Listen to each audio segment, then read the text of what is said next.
keluarga dari ayah saya dekat semua. Sementara dulu mereka jauh dari kami. Karena saat ini kami buka usaha.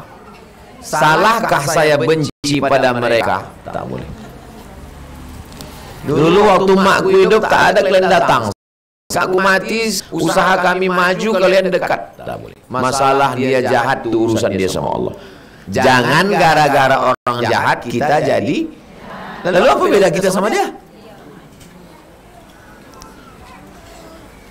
Dia jahat, urusan dia sama Allah. Kita tetap buat baik. Tapi dia Pak Ustaz sama mak kami begitu. Itu urusan dia sama Allah. Jadi pahala untuk mak kalian. Tetap buat baik sama dia. Dilemparnya mak kami pakai batu Pak Ustaz. Lempar dia pakai bunga. Kasih dia bunga, belikan dia bunga. Awas. Dia bongkak kepalanya. Apa benar menyapu malam hari itu menolak rezeki Pak Ustaz? Tak boleh menjahit malam. Tak boleh menyapu malam. Tak boleh. Saya lama merenung. Kenapa orang dulu melarang menjahit malam? Sekarang baru saya. Waktu itu ada listrik. Takut. Kenapa tak boleh menyapu malam? Nampak sampahnya, mana yang udah, mana yang belum. Jadi orang dulu tuh rasional. Jangan salahkan orang dulu. Itu salah. Nenek moyang kita bodoh. Pintar anak nenek moyang kita. Cuma kita tak menangkap. Nah, jadi sekarang setelah terang benderang, menyapulah. Tak apa-apa. Apalagi dia pakai vacuum cleaner. Habis semua waktu bersihkan kamar disedot pakai vacuum cleaner. Lakinya pun hilang. Mana laki tadi? Mana laki tadi? Udah masuk. Bagaimana menggunakan pakaian sementara dipakai lap? Itu juga katanya menolak rezeki. Saya kurang setuju kalau baju singlet kain dijadikan lap. Di dapur bagusnya tak usah. Sedekahkan, bagikan ke panti kemana. Jangan dijadikan lap karena kurang baik, negatif, tak elok. Kalau kain tak apa-apa, kain panjang dijadikan alat ngepel tak apa. Banyak maaf nauzubillah, kolor laki dibuat lap. Ini mau wirid Yasin, ini mau wirid Yasin. Datanglah orang tuh ke dapur. Bu, biar saya bawa tehnya. Tengok melap pakai. Iya, sebentar ya. Sebentar.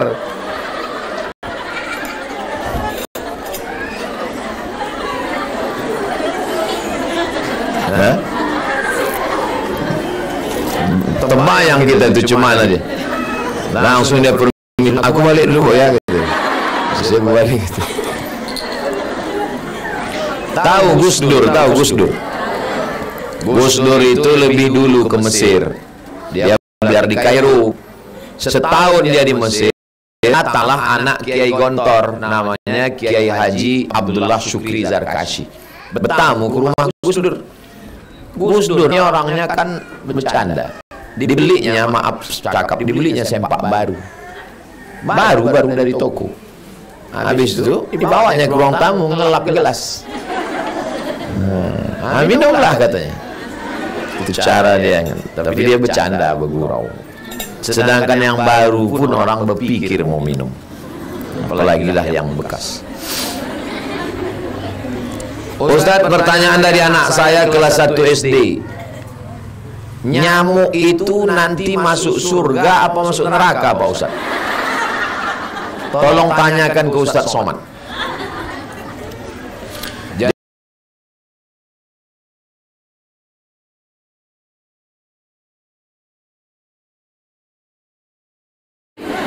Jadi dia mau Allah tuh adil apa tidak, mau masukkan nyamuk dia ini ke neraka. Jadi anak-anakku, anak kelas 1 SD yang ini kawan kalian bertanya tentang nyamuk. Semua binatang ini nanti dibangkitkan di padang mahsyar. Ayam, itik, nyamuk semua bangkit. Lalu kemudian dengan satu kalimat Allah mengatakan, kunu turaban, wahai semua binatang berubah kalian jadi tanah.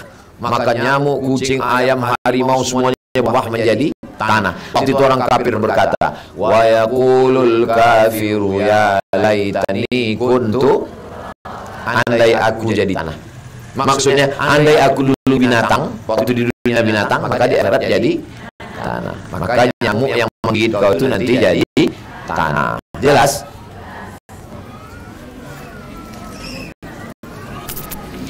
Bagaimana hukum kita sebagai perangkat desa RT RW mendapat atau diberi uang dari orang yang telah dibantu seperti menyelesaikan surat tanah? Namanya gratifikasi. Kira-kira kalau kita tidak jadi pejabat, apa mungkin dia mengasih duit? Itu kan karena jabatan kan? Makanya itu kado-kado itu diperiksa oleh KPK. Kalau di atas kelayakan, nikah 1 miliar, apa mungkin masuk akal? Di luar nurul itu. Tidak sah. Maka dianggap sebagai temuan, diambil KPK. Kertas terakhir. Saat ini saya merasa futur. Futur itu artinya kehilangan semangat. Futur. Padahal sedang mengandung. Mudah sekali sekarang ninggalin sholat. Saya takut nanti anak dalam kandungan jadi ikutan malas sholat. Mohon pencerahannya Pak Ustaz. Istrinya futur, kurang semangat, suaminya mesti semangat. Jadi nyuruh istrinya sholat ya. Nah, maka kalau istrinya hamil malas, dia tidak ngomong sholat ya, ditariknya tangan istrinya sholat. Kalau selama ini membangunkannya, bangun. Sekarang membangunkannya, percik kan. Tak juga mempan. Suaminya mesti ada. Nanti kalau suaminya yang futur, istrinya pula yang bersemangat. Itu namanya sunnah tadafu'iyah, saling tolong menolong. Wa ta'awanu 'alal birri wat taqwa wa la ta'awanu 'alal itsmi wal udwan. Kita lanjutkan nomor 263.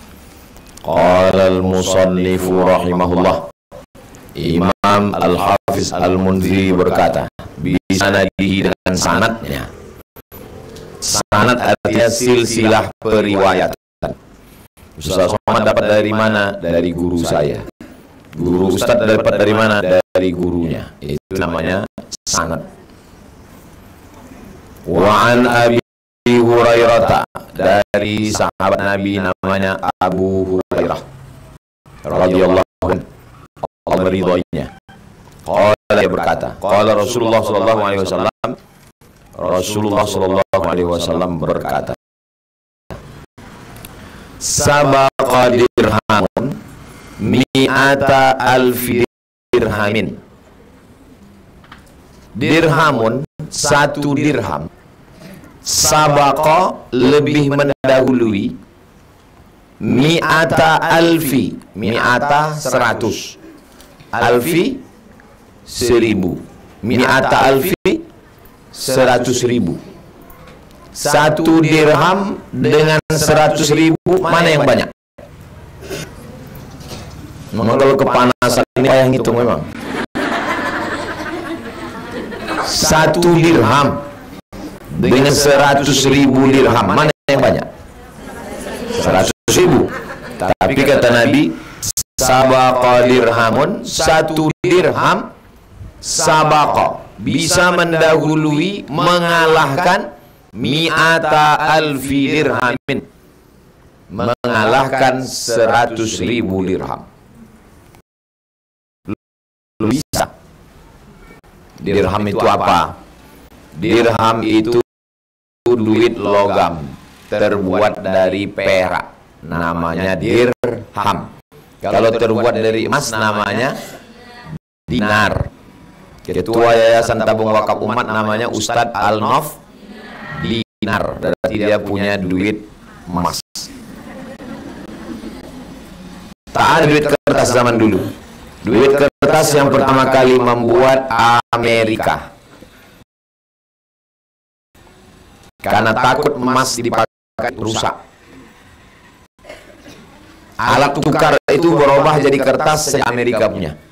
Dulu pakai barter, asam di gunung, garam di laut. Enggak punya garam. Macam mana kita mau beli ikan? Saya ubi, pergi ke pantai beli ikan, tak ada duit, maka pakai cara barter.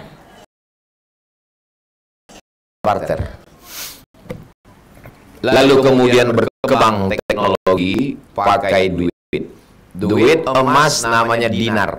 Sekeping duit dinar itu beratnya 4,25 gram. Ingat tuh, 4,25, 4,25, 4,25, 4,25. Siapa yang punya 20 keping? Siapa yang punya 20 keping wajib zakat 2,5%.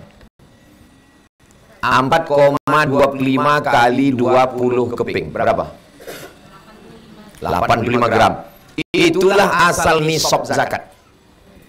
Siapa yang punya pendapatan 85 gram dalam 1 tahun kena zakat 2,5%. Jamaah bingung. Dari mana dapat 85 gram? Zaman Nabi kan tak ada gram-gram. Ternyata digali tanah-tanah itu ketemu duit di dinar. Ditimbang 1 kepingnya 4,25 gram kali 20 keping sama dengan 85 gram. Sekarang tak pakai emas, diduitkan.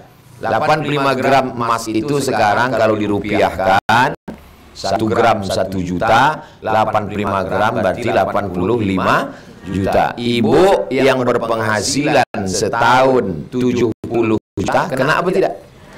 Tak kena, karena di bawah 85. Kalau penghasilannya 87 kena, karena di atas 85. Dari mana datang angka 85? Dari 4,25 kali 20. Ingat baik-baik, ini nanti keluar dalam UAS ujian akhir semester.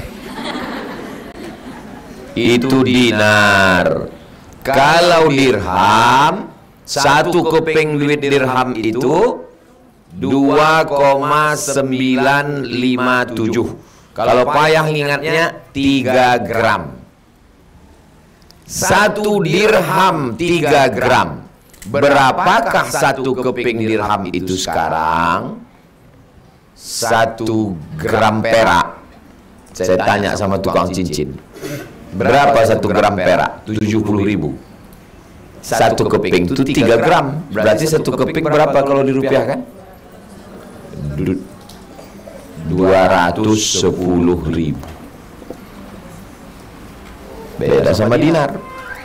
Kalau 1 keping dinar 4,25. Berarti kalau dirupiahkan 4.250.000. Ini berefek kalau salah hitung waktu menimbang rambut anak. Anak lahir, dicukur rambutnya, ditimbang, bersedekah seberat dinar apa seberat dirham? Salah dengar. Seberat dinar Pak Ustadz. Lahir anak tuh gondrong. Ya kalau rambutnya tipis. Rambutnya panjang. Kalau dinar emas, kalau dirham perak. Nah, dalam hadis ini yang disebut dirham apa dinar? Dirham. Katanya 1 dirham mengalahkan 100.000 dirham. Kok bisa? Ini penjelasannya. Wa kaifa dzalika ya Rasulullah? Bagaimana itu bisa terjadi ya Rasulullah? Sahabat pun bingung, sahabat bertanya. Bagaimana itu bisa terjadi? Qala Rasulullah menjawab, rajulun lahu malun katsirun. Ada orang yang punya harta banyak, kasir banyak. Akhadha min urdihi mi'ata alfi dirham. Diambilnya dari hartanya itu 100.000 dirham. Tasaddaqa biha, bersedekah dia. Dia memang orang kaya, dia banyak. Bukanya petinya, diambilnya 100.000 dirham, sedekah dia. Tapi ada rajulun laisa lahu illa dirhamani. Ada seorang, dia tak kaya, dia cuma punya duit 2 dirham. Fa akhadha ahadahuma, diambilnya 1 dirham fatasaddaqa bihi. Diambilnya 1 dirham dia sedekah, yang 1 dirham lagi untuk makan. Mana yang lebih banyak? Yang 1 dirham atau 100.000? Nyambung atau tak nyambung? Paham atau tak paham? Satu orang santri, paham, jelaskan dulu.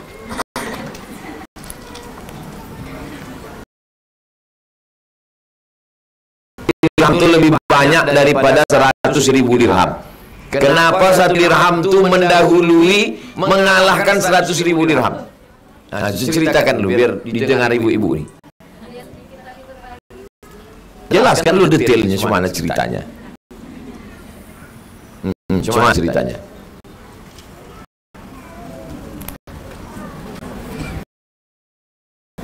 Ceritanya orang, ada kau tengok santri pesantren Az-Zahra, ada pernah orang itu bercakap? Enggak. Diam maksudnya, diam aja. Orang ibu-ibu ini mau dengar juga. Paham takkan hadis tadi? Apa pahamnya? Ceritakan. Jadi dengar ibu-ibu.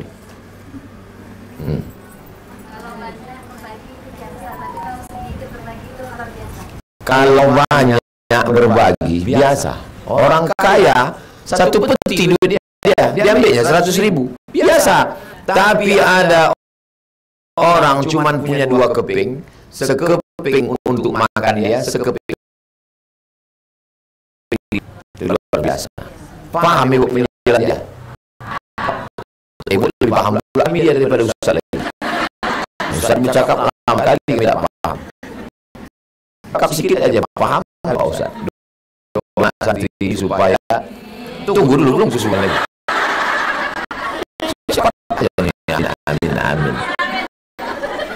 Supaya mereka hafal Quran, paham Quran. Nah, itu.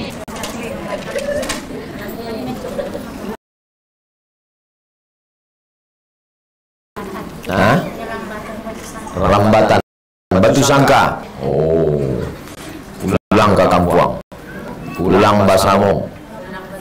Insyaallah salame, pai salame pulang. Jadi kalau ada orang kaya bersedekah banyak itu biasa. Tapi kalau ada orang duitnya 10.000, 5.000 bersedekah 5.000 untuk lontong sayur pagi, luar biasa. Saya tinggal di asrama waktu di Mesir. Asrama ini kamarnya 3. Kamar yang depan ini saya dengan Ustadz Misran. Kenal Ustadz Misran? Pimpinan Pondok Pesantren Aufia di Rumbai. Kamar yang satu lagi orang Jawa sama Ustadz Muhammad Abdi, anak Buya Bahtiar Daud. Yang kamar satu lagi orang Moro Filipina, namanya Asnawi, sama orang Thailand. Jadi satu rumah tuh 4 negara kan. Jadi saya jadwal masak hari itu.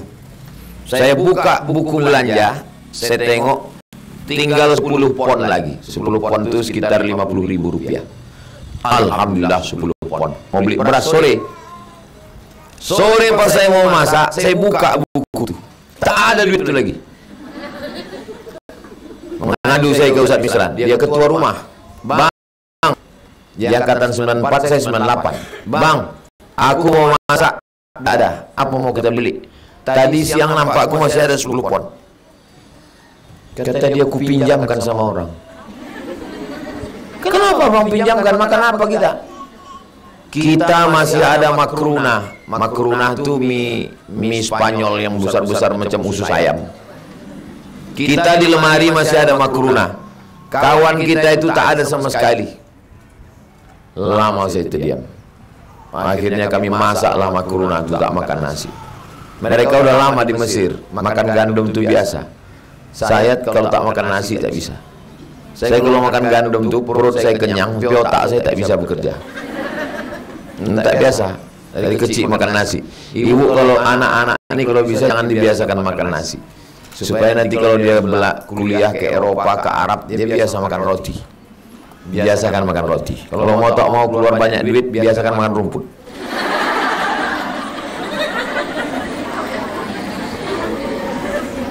Masalah kita dari kecil dibiasakan makan nasi. Pagi nasi, siang nasi, malam nasi. Makan mie pun pakai nasi. Tiba-tiba setelah kita tua dilarang makan nasi. Boleh makan nasi. Jumpa saya sama sepupu saya. Saya kasih sotong Tak mau. Saya kasih udang, tak mau. Saya kasih kepiting, kata dia kolesterol. Saya bilang dulu kita waktu kecil makan udang kecil pun payah. Sekarang udah ada duit makan udang besar nih, kenapa tak dimakan? Kolesterol. Makan aja, tak ada kolesterol tuh, saya bilang. Ini makannya. Habis itu baru kumat kolesterol. Apa kata dokter? Kambing mengandung kolesterol.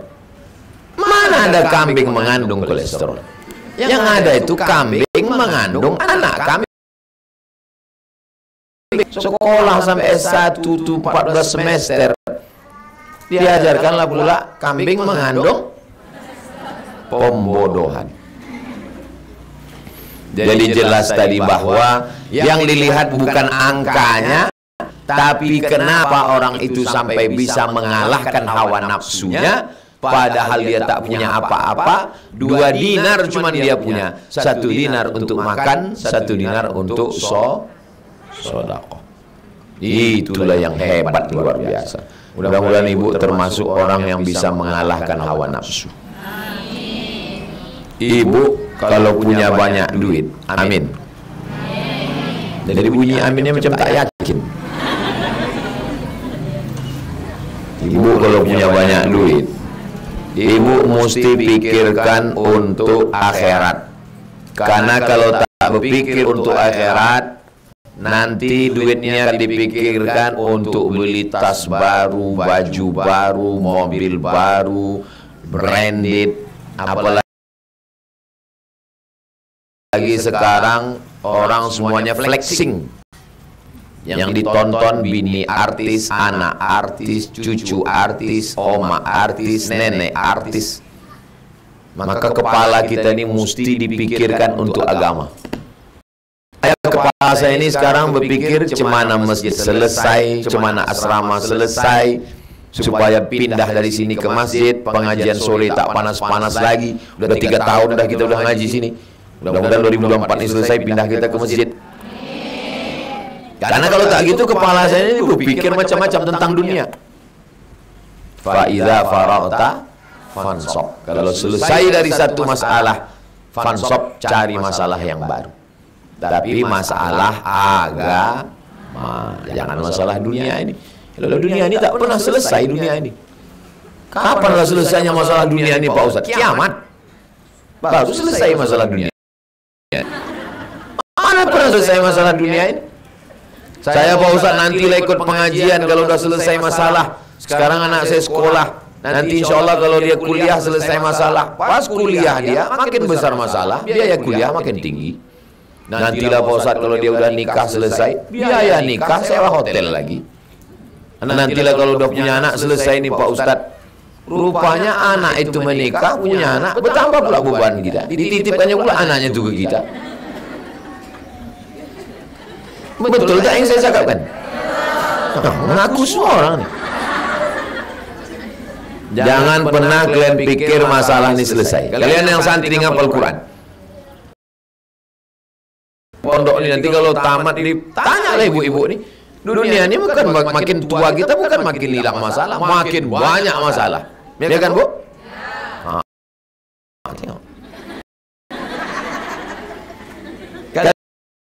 Kalian cuma yang kalian pikirkan makan kalian, itu pun yang dimasakkan.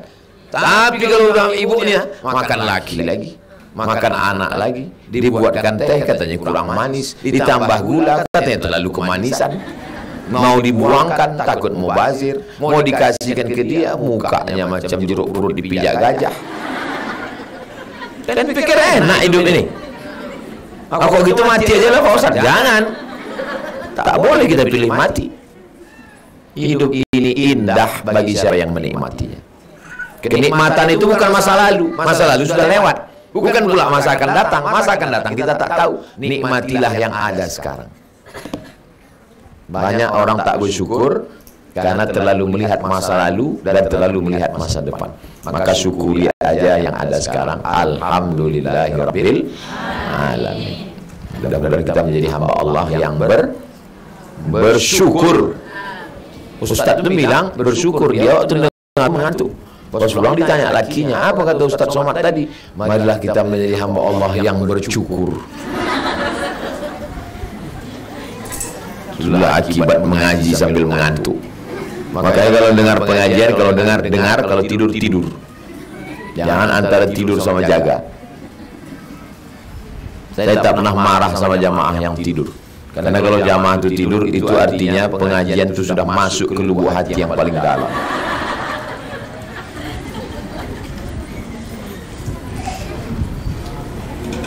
Rawahun Nasai, hadis ini diriwayatkan oleh Imam An-Nasai. Nama kitabnya Sunan Nasai. Wa sahhaha